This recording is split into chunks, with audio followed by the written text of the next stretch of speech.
Dalam meningkatkan produksi udang pada tambak tradisional, sistem budidaya udang tradisional plus perlu dilakukan untuk dapat membantu para petambak. Melanjutkan webinar sebelumnya, yaitu peningkatan produktivitas budidaya udang sederhana atau tradisional plus, Forum Udang Indonesia bekerja sama dengan UNIDO mengadakan webinar evaluasi piloting SOP budidaya udang tradisional plus pada tanggal 17 Oktober 2023 dengan narasumber Profesor Dr. Insinyur Sukenda MSc.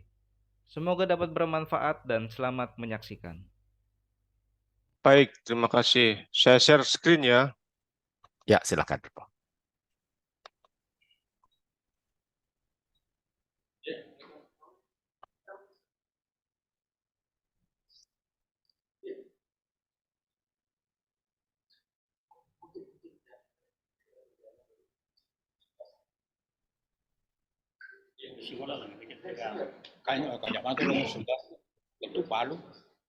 Baik, Assalamualaikum warahmatullahi wabarakatuh. Waalaikumsalam warahmatullahi wabarakatuh. Suaranya cukup jelas nggak ya? Ini ya? Jelas, jelas.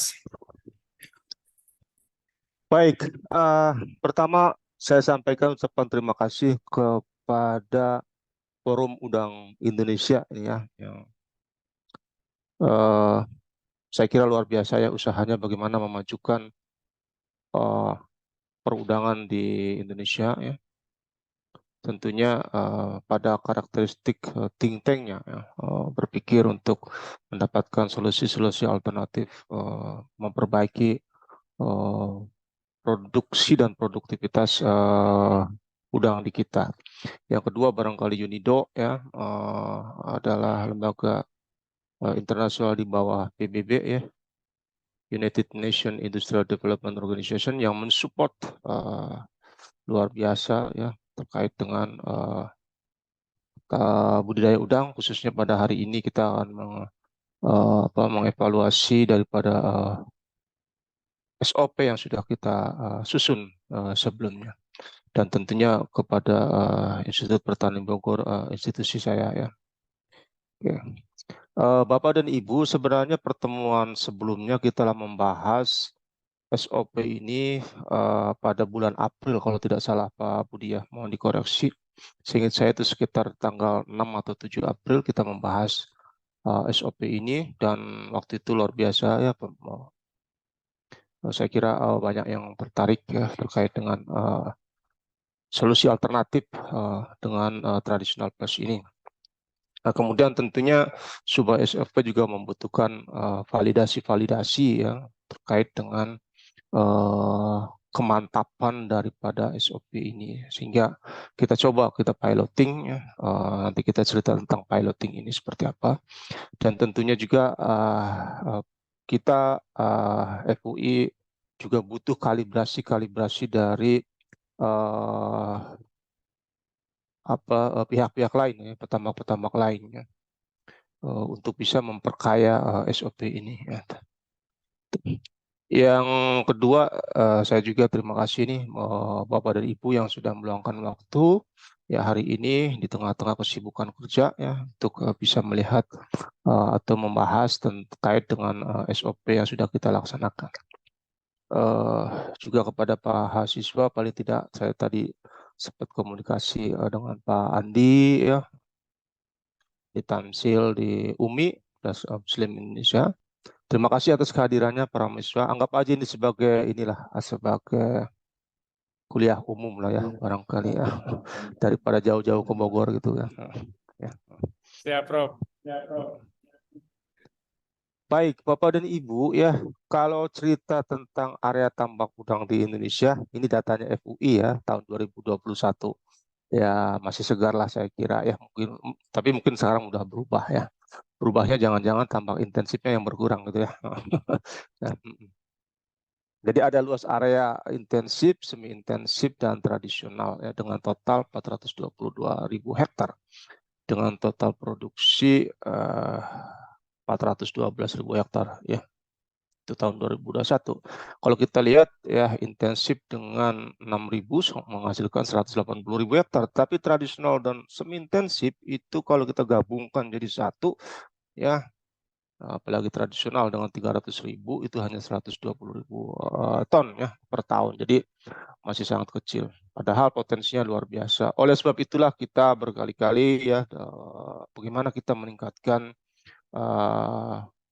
tradisional ini sedikit saja produktivitasnya ya sehingga akan berpeluang menjadi suatu potensi yang luar biasa ya. Jadi bagaimana kita meningkatkan produktivitas tambak melalui intensifikasi tambak tradisional. Sehingga menjadi plus aja ya, plus sedikit ya dari 0,4 menjadi 0,6 atau 0,8 ton per hektar per tahun, itu faktor kalinya luar biasa. Itu barangkali ya, sehingga cerita tersebut diawali dengan mencoba disusun ya terkait dengan prosedur operasional budidaya udang pola sederhana atau tradisional plus. Anda silakan menyebut apa sajalah ya. Ya, saya sendiri yang menyusun, kemudian juga direview oleh teman-teman dari FUI. Intinya apa sih ya di dalam budidaya udang tradisional plus ini? Ada kajian terkait dengan persiapan kolam, ya, persiapan air, benur, manajemen kualitas air, ya sampai pada proses dokumentasi dan sebagainya. Jadi hampir sama dengan SOP-SOP yang lainnya, tetapi kita lebih memfokuskan kepada tradisional itu, artinya yang mungkin adaptif untuk middle menengah ke bawah lah para petambak kita sasarannya ya. Itu. Nah, ini saya kira ini juga bisa di-share, artinya ini sudah free ya, free untuk diakses oleh semua orang ya. Jadi silakan saja. Nanti mungkin Bu Nancy bisa men-share ya SOP ini. Kalau terlalu berat juga mungkin alamat email ya tinggalkan untuk bisa di-share ya. Saya kira ini penting ya untuk distribusi knowledge terkait dengan traditional plus ini ya. Bahkan beberapa NGO dari luar juga DM direct message ke saya untuk minta SOP ini yang mungkin bisa mereka adopsi ya. Oke. Baik, Bapak dan Ibu, jadi intinya itu kegiatan yang ada di dalam SOP ini. Nah, hari ini saya akan sedikit cerita saja ya terkait dengan implementasinya. Ya. Terkait implementasi ada 3 piloting sebenarnya yang saya lakukan. Yang pertama itu dengan 4 kolam, ya. Yang kedua itu dengan 6 kolam, ya. Yang kedua dengan 6 kolam dan yang ketiga dengan 5 kolam. Dan sekarang, ya ini sudah ada hasilnya ya dengan beberapa petani di Lampung ya, khususnya di Lampung Selatan. Dan sekarang kita sudah mencoba ke Lampung Timur ya untuk bisa menerapkan SOP ini. Ini persiapan kolamnya. Kemudian kebetulan SOP yang kita kerjakan itu di kolam X tambak intensif sebenarnya ya. Ada banyak tambak intensif yang idle ya, yang karena kegagalan produksi. Ya, periode-periode yang sebelumnya ya bahkan ada yang sudah sampai setahun 2 tahun tidak dikerjakan sehingga kita mencoba memanfaatkannya gitu loh. Jadi praktis SOP ini dilakukan di tambak X tambak intensif ya. Nanti mungkin SOP yang diterapkan di yang benar-benar tambak tradisional nanti Pak Senung mungkin ya bisa menambahkan ya. Oke, nah ini saya kira seperti ada persiapan airnya ya. Ini kita hanya menggunakan kupri saja ya, jadi tidak ada kupri ya 0,5 sampai 1 ppm untuk membunuh. Sebenarnya kita ke keterisipan ya sasarannya sama lumut ya itu saja. Oke. Nah ketinggian air sebelum tebar itu 60 cm ya, kemudian secara bertahap dinaikkan sampai 80 cm. Air dari laut diendapkan, ya. Kemudian tidak ada desinfeksi, jadi tidak ada kaporit, tidak ada permanganat, kalium permanganat dan sebagainya. Jadi benar-benar air laut yang kita pakai yang tadi saya katakan hanya di treat dengan kupri sulfat saja ya. Oke, petak uji luasnya antara 2.600 sampai 4.000 meter persegi ya. Jadi karena tambaknya tambak intensif, maka bisa ketinggian airnya bisa sampai 80 cm ya. Tapi juga karena dia tanah ada rembesan di beberapa tempat ya, sehingga nanti kita cerita tentang penambahan air dan sebagainya. Tandonnya paralel, air laut ke tandon 1, kemudian dari tandon ke 1 ke kolam budidaya gitu. Oke, kemudian air laut masuk ke tandon dengan dipompa, begitu juga air laut dari tandon masuk ke petak budidaya dengan dipompa ya, karena tinggi. Kemudian penambahan air dilakukan setiap hari untuk mempertahankan ketinggian di 80 cm ya, karena ada ini rembesan ya, rembesan yang lumayan cukup tinggi juga ya. Apalagi musim-musim sekarang ya, antara 5 sampai 7 cm setiap hari. Jadi sebenarnya tidak ada ganti air ya, hanya menambahkan aja gitu loh ya. Oke, kemudian nah ini ya benurnya PL9 sampai PL10 dari hatchery di sekitar lokasi lah di Kalianda, Lampung Selatan. Setiap petak itu menerima 50.000 ekor bruto ya. Jadi mungkin kalau netonya sih ya sekitar 40 ribuan lah ya. Lebih-lebih dikit ya, 40-45 ribu.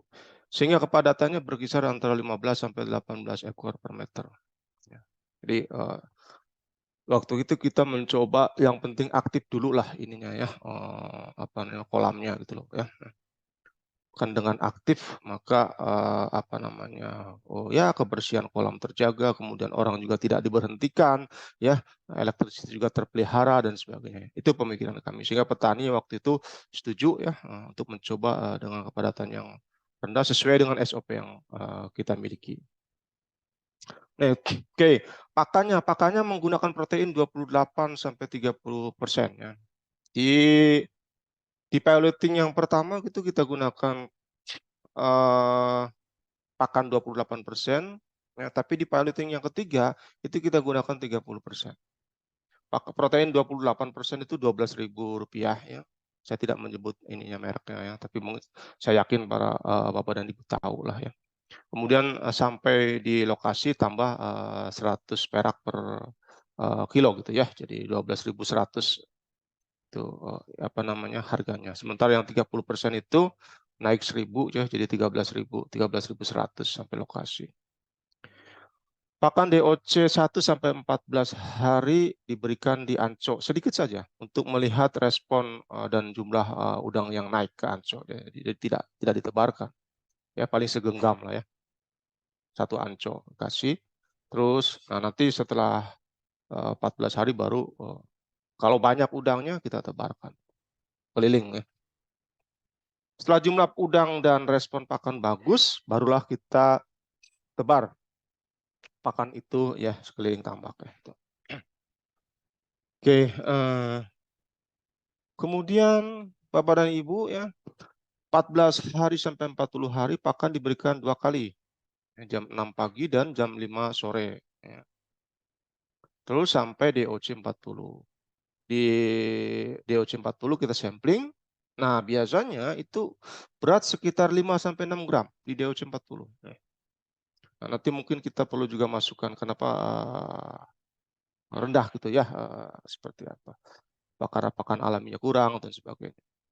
Nah, kemudian setelah sampling barulah pakan dikalibrasi. Di DOC 40 pakan dikalibrasi dan diberikan 3 kali sehari sampai panen.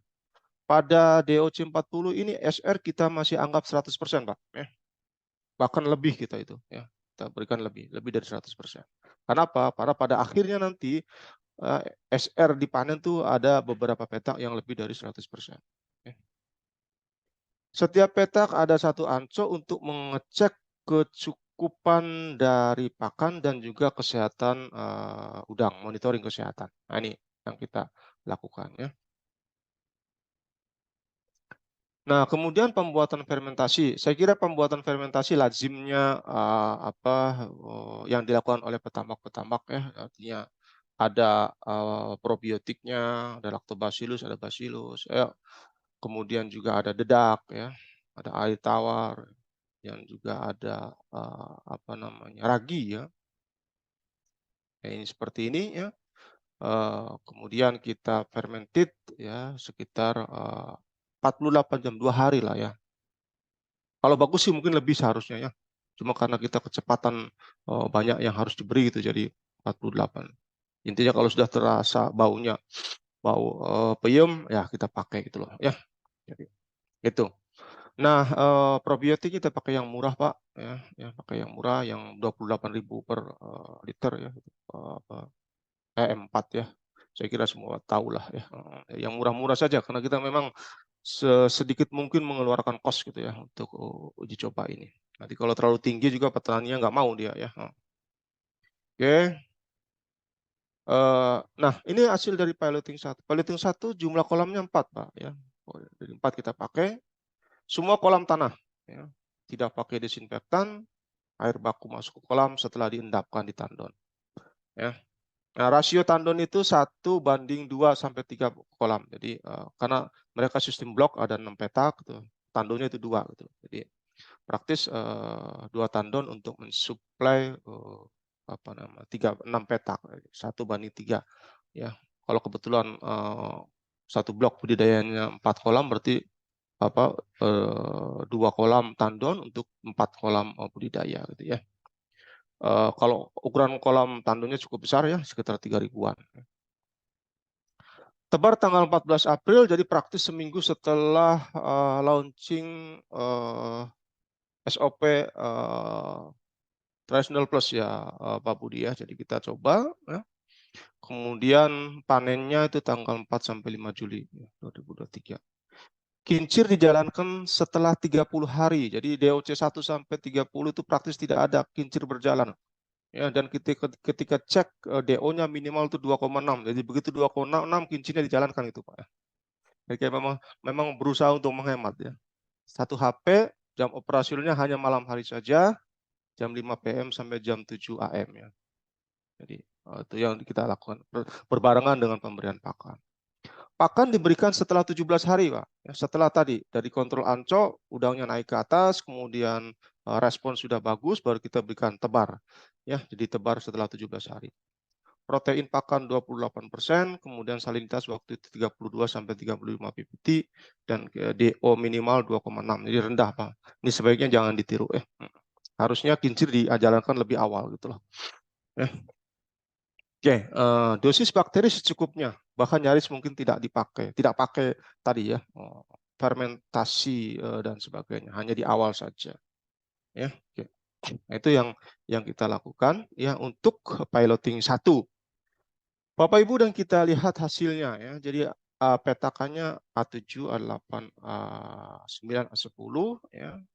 Ini apa namanya data samplingnya 40 hari itu 7 gram. Ya, cukup bagus sebenarnya karena kita berharap juga hanya 10 gram sajalah, 10 gram panen gitu loh ya. Dapatnya berapa? Ya, hanya ingin membuktikan bahwa kita bisa loh gitu loh memanfaatkan lahan-lahan yang idle ini untuk lebih produktif gitu loh ya. Kemudian umur 47 di kisaran 8, sekian gram ya, umur 54 mendekati hampir 9,5 ya, 61, 13 gram. Nah, hanya di A7 ini terjadi kegagalan, Bapak dan Ibu ya. Ini kena juga penyakit, ada juga penyakitnya ya. Jadi di umur 68 hari ini kita panen ya.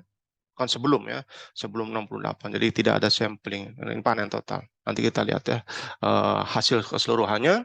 Yang 3 peta kita teruskan sampai 75 hari ya. Sampai 75 hari. Jadi ini ya catnya ya. Jadi sebenarnya ada beberapa hal yang mungkin juga harus kita perbaiki ya. Karena ini untuk tambak yang tradisional ini tergolong lamban ya. Kalau saya bandingkan dengan studi literatur yang ada ya. Katanya gitu ya.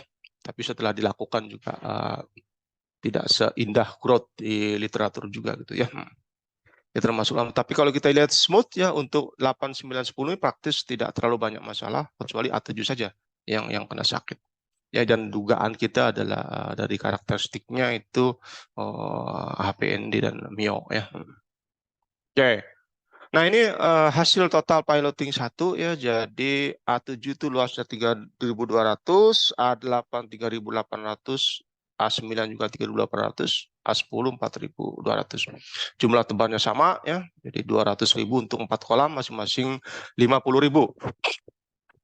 Oke, jumlah pakan yang dihabiskan A7 itu hanya menghabiskan 277 kilo karena tadi ya, karena terjadi kematian tadi ya. DOC pada saat panen 62 hari ya, kemudian hasil panennya hanya 121 kilo. Size-nya juga 74 dan SR-nya hanya 17%. HPND positif ya. Kemudian FCL-nya bengkak 2,2 ya.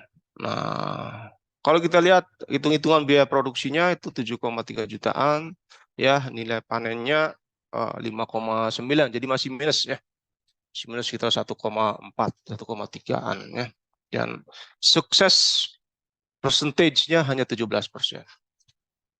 Tapi di A8, Bapak dan Ibu ya, pakannya dihabiskan 704, DOC bisa nyampe 79 hari, hasil panennya 605 kilo ya, size-nya juga cukup lumayan 65, SR-nya 80 ya. FCR-nya 1,14 ya, ini adalah biaya produksi 17 juta, nilai panennya kata petaninya itu 32-an kata Pak ya, 32 juta. Nah, biaya produksi ini kita hitung dari FCR kali 2 kali harga pakan Pak ya. Kemudian kali tonasenya, tonase dari ini. Jadi HPP-nya dihitung dari itu, dari FCR kali 2 kali harga pakan. Yang paling simpel aja lah, karena kalau tanya detail dia mau nggak mau juga masih data. Nilai panennya sekitar, nilai panen kita hitung dari hasil size-nya. Ini root saja ya. Sukses story 87, nah A9 lumayan juga, jumlah pakan 718, hasilnya 572 ya, FCR 1,25. Jadi masih positif juga ya. Karena size-nya cukup bagus ya. Ongkos 15,7, hasil 32 ya. Sukses story-nya bisa. Sukses story itu Bapak dan Ibu saya hitung berdasarkan target ya. Jadi kita menetapkan 50.000 tebar bruto itu targetnya adalah 700 kilo. Jadi sekitar 1,3 ya pengalinya ya. Jadi pokoknya 50.700 kilo gitu aja. Itu penetapan target di awal tebar ya. Ya, kemudian yang terakhir A10 juga sama ya, tebar 50.000, pakannya 605, DOC-nya 80 ya. Ini hasil panennya 470 ya, cukup kecil sebenarnya ya, dengan FCR 1,3 ya. Ya, tapi masih positif. Biaya produksi hampir 15, hasil 25, sekian juta ya. Sukses story kita hitung 67%. Jadi hasil piloting 1 ini secara rata-rata maka sukses story-nya hanya 63% Pak ya. Ya, dari target produksi 2,8 ton hanya dicapai 1,77 ton. Ya. Oke. Tapi kalau kita lihat dari nilai panen dikurangi biaya produksi masih ada nilai positif. Masih ada nilai positif. Jadi ini cukup menggembirakan bagi petani yang memang sekian lama tidak merindukan hasil panen gitu ya. Banyak yang tidak berhasil. Nah, oke. Kita lihat di piloting kedua. Piloting kedua menggunakan 6 kolam. Jadi setelah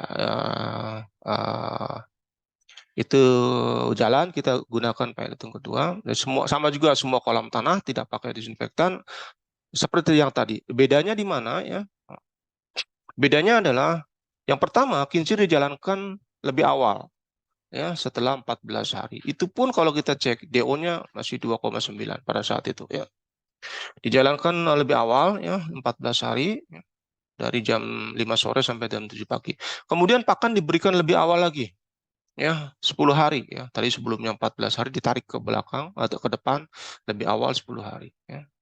Proteinnya masih sama menggunakan pakan 28% ya, proteinnya ya, hanya diberikannya lebih awal. Kemudian bakteri diberikan sebelum tebar terus berlanjut sampai umur 40 hari. Ya, kalau yang pertama tadi kita sangat terbatas memberikan fermentasi, tapi di sini terus berlanjut sampai 40 hari dengan frekuensi 2 kali seminggu rutin sampai 40 hari.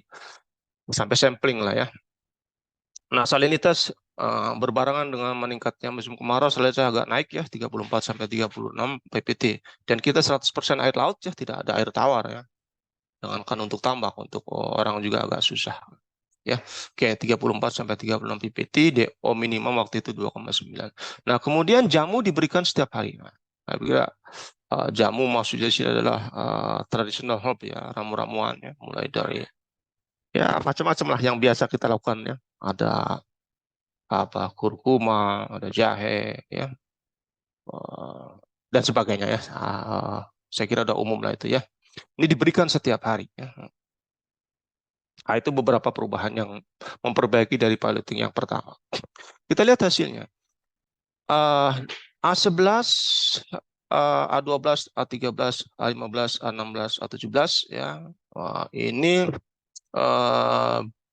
survive sampai 75 hari ya dengan apa namanya? Berat yang sebenarnya masih terbilang kecil, tapi kita alhamdulillah ya, yang penting memperbaiki dari siklus yang sebelumnya saja ya. Jadi 40 hari ini sekitar 3,5 sampai 3,8 gram, terus 47 ya sampai di 75 kita stop, kita panen gitu loh ya. Panen ya. Nah, ini hasil dari piloting yang kedua.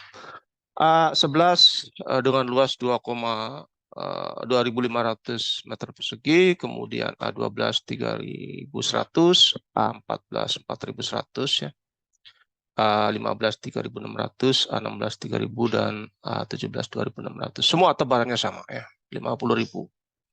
Nah, kalau kita lihat ini sukses story-nya 100%, Pak. Bahkan lebih 102%. Karena apa? Target produksinya melebihi dari apa? Hasilnya melebihi dari target produksi yang kita tetapkan. Kita menetapkan 4,2 ton, hasilnya 4,3 ton. Nah, ini kita lihat bahwa contoh A11 ya, jumlah pakan 844, kemudian DOC-nya sampai kita bisa sampai 80 hari, Pak.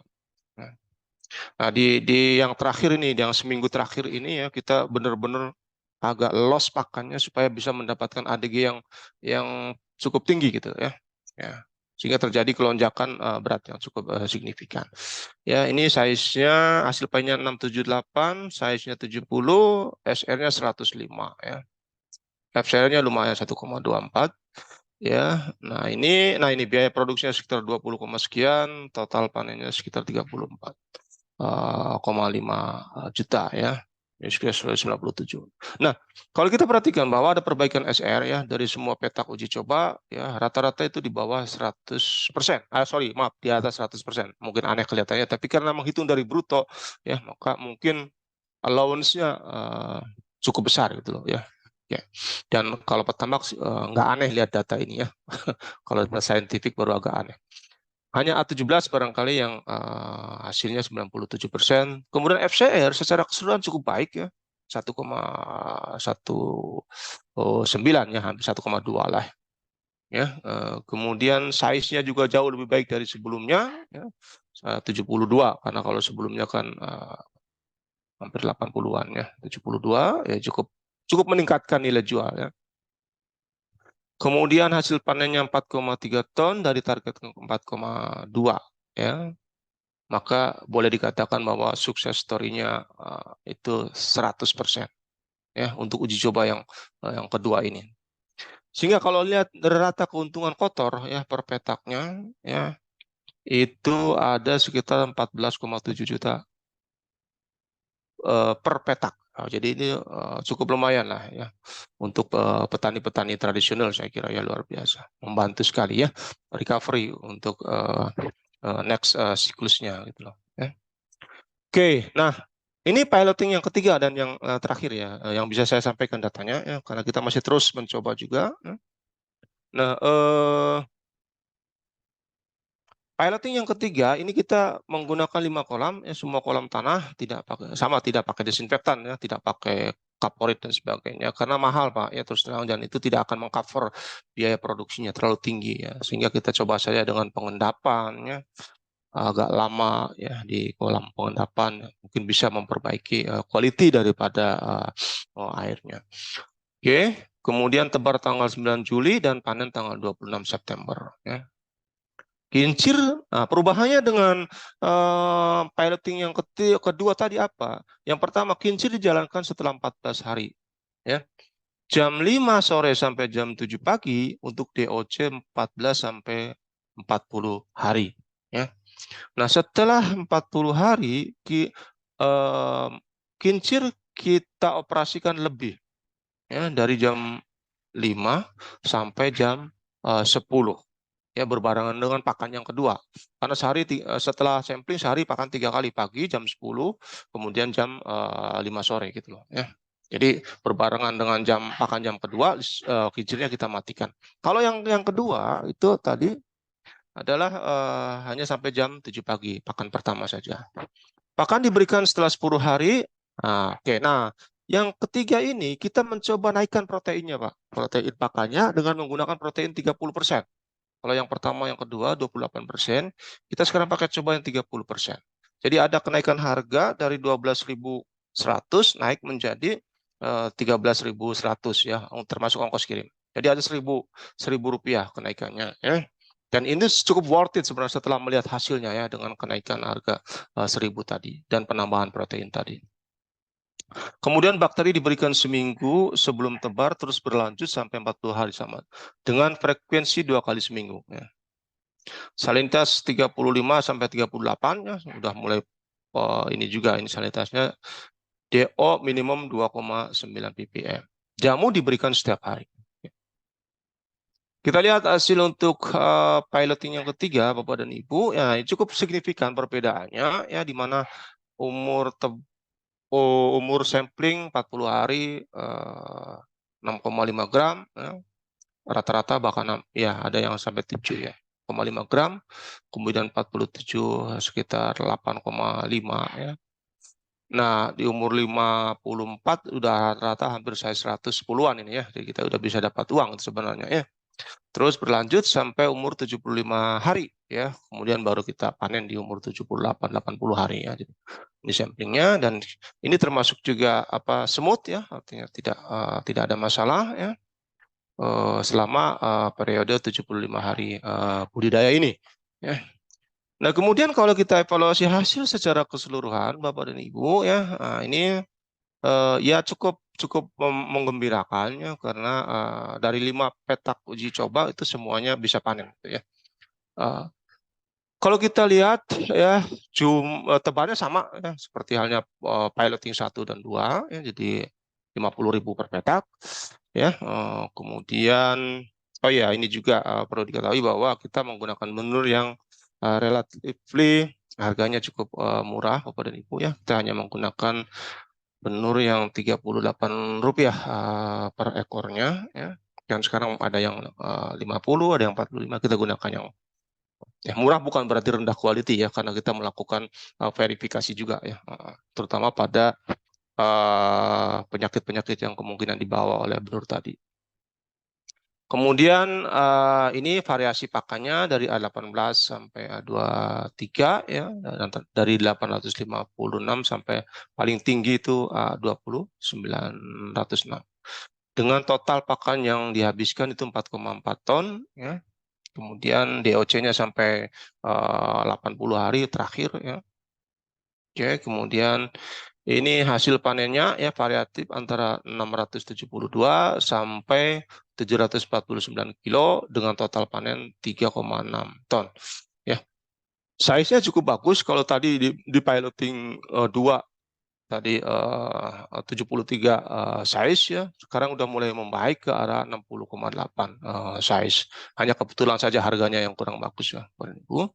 Kemudian SR-nya ya lebih rendah ya. Kalau yang pertama tadi 103, ini di kisaran antara 88 sampai 80 sampai 90. Di rata-rata 89% SR-nya.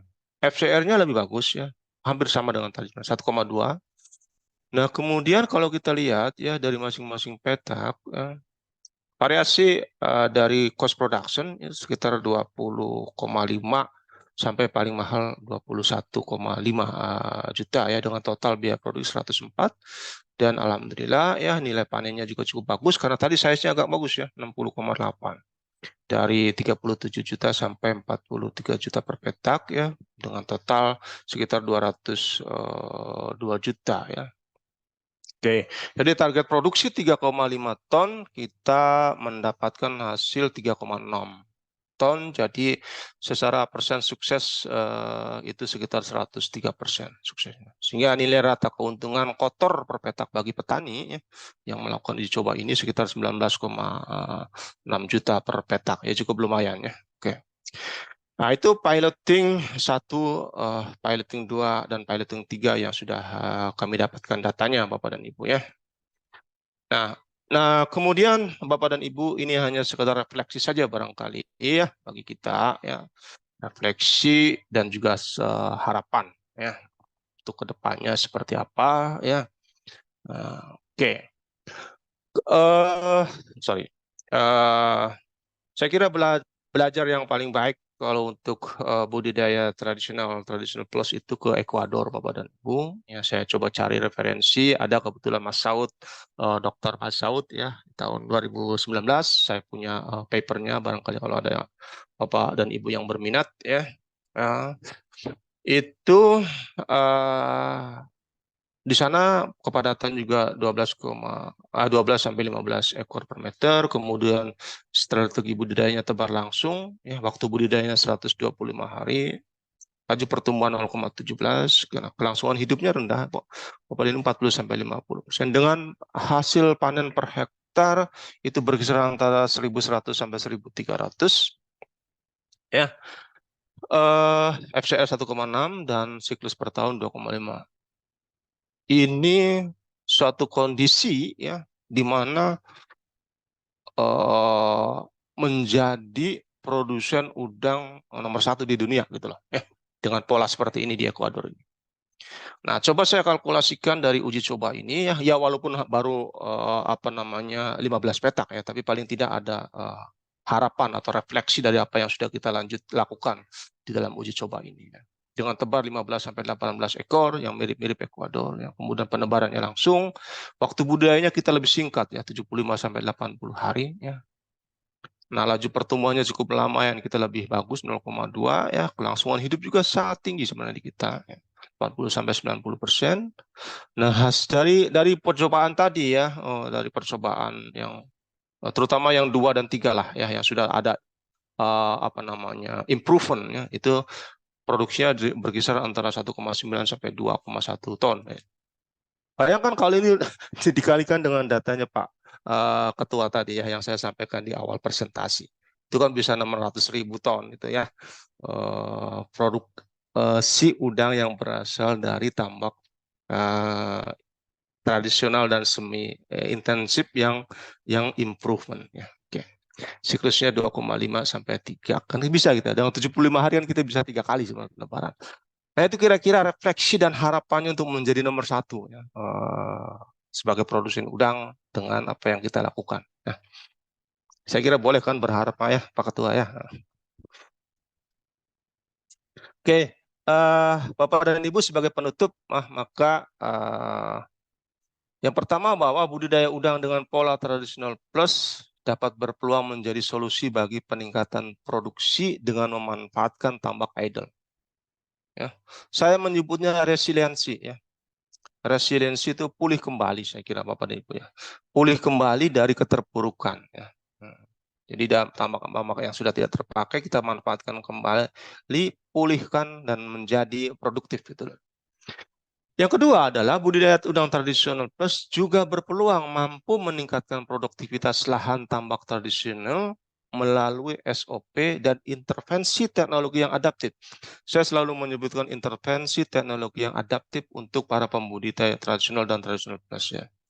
Nah, saya menyebutnya kesimpulan yang kedua adalah sebagai improvement dan enrichment. Ya. Jadi, ayo kita perbaikin pola budidayanya. Kalau yang sudah baik, kita perkaya lagi, ya, sehingga kita perbaikin terus, kita perkaya terus sehingga menghasilkan produktivitas yang sesuai dengan target yang kita inginkan. Ya. Nah, itu yang bisa saya sampaikan Bapak dan Ibu. Mudah-mudahan piloting ini tidak hanya dilakukan di Lampung Selatan, mudah-mudahan nanti Pak Saenung di Sulawesi Selatan, Pak Andi di Sulawesi Selatan bisa mencoba improvement ya dan enrichment pada tambak-tambak tradisional atau resiliensi pada tambak-tambak yang idle ya, yang ex tambak intensif yang sekarang tidak operasional lagi ya. Ini uji coba terus kita lakukan ya di petani di Lampung ya untuk apa? Tujuan kita sekarang adalah bagaimana bahwa secara bisnis dengan kepadatan sekian itu masih bisa apa worth it gitu ya, masih bisa ini ya. Jadi kita coba sampai batas berapa density bisa ditingkatkan dengan infrastruktur yang ada gitu. Ataukah cukup hanya dengan 15 ekor per meter. Ya, nah, kita mencoba mengadopsi dua sistem yang ada di apa namanya Ekuador dan ada di India ya. Kita coba lihat untuk karena gini, pengalaman kami ya di 600 kilo itu makanya rata-rata itu di 75 hari setelah dicapai 600 kilo. 600 kilo itu dengan satu pedal wheel, satu HP itu ngambang Pak pagi hari itu. Ya, ngambang pagi. Naik ke atas udang. Artinya salah satu indikator oksigen kurang.